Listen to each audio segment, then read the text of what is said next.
Take a deep breath. It feels like your lungs are actively pulling the air in, sucking it down from the room around you. But that sensation is an illusion. Your lungs are actually entirely passive tissues. Breathing is a game of pressure physics playing out inside an intricate anatomical pipeline. Looking at this diagram of the human respiratory system, we can trace the flow of air starting from the external nostrils. It travels through the nasal chamber, into the pharynx, and passes the epiglottis to enter the larynx, or sound box. From the larynx, the air moves down the trachea. Right around the level of your fifth thoracic vertebra, this straight tube splits into the right and left primary bronchi. Each bronchus then divides repeatedly.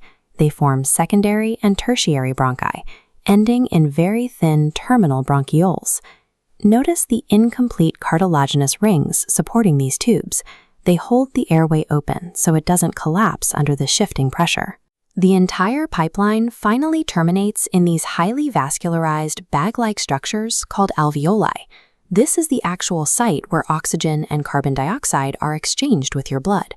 We now have a massive, branching airway, but without a mechanical engine to force air through it, this elaborate conducting zone sits completely idle.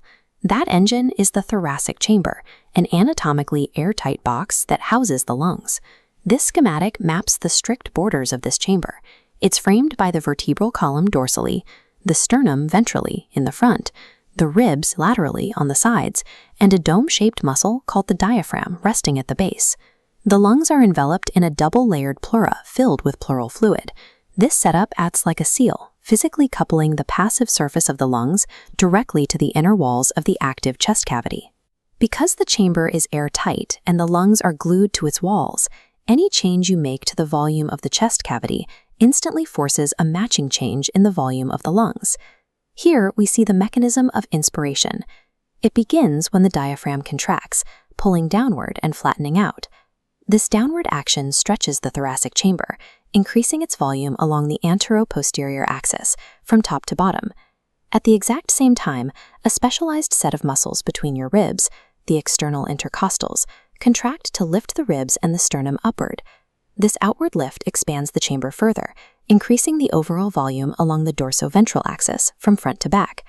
Watch the gauges as these actions combine. The expanded thoracic volume pulls the pulmonary volume open.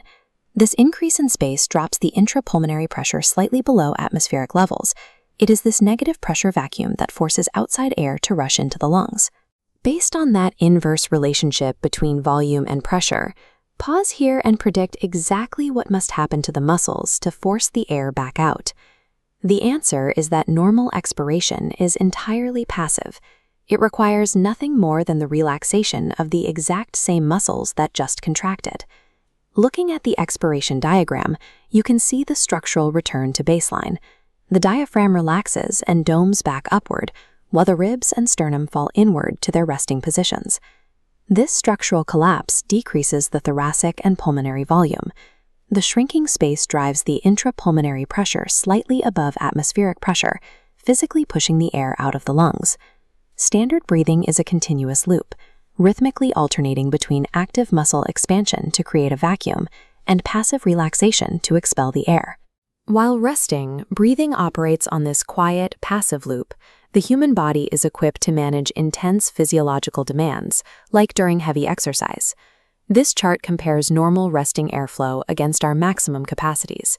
By engaging additional abdominal muscles, we can execute a forcible inspiration or expiration, actively pushing internal pressures to move air volumes far beyond our standard resting limits.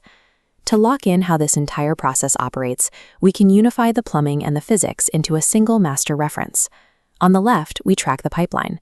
Air enters the nostrils, travels through the pharynx, larynx, trachea, bronchi, and bronchioles to the alveoli. On the right, the mechanical engine. Inspiration, muscles contract, volume increases, pressure drops.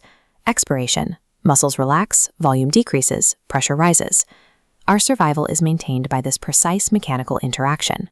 It relies entirely on a clear anatomical pathway to guide the flow, and an airtight thoracic box to generate the relentless pressure gradients that keep us breathing.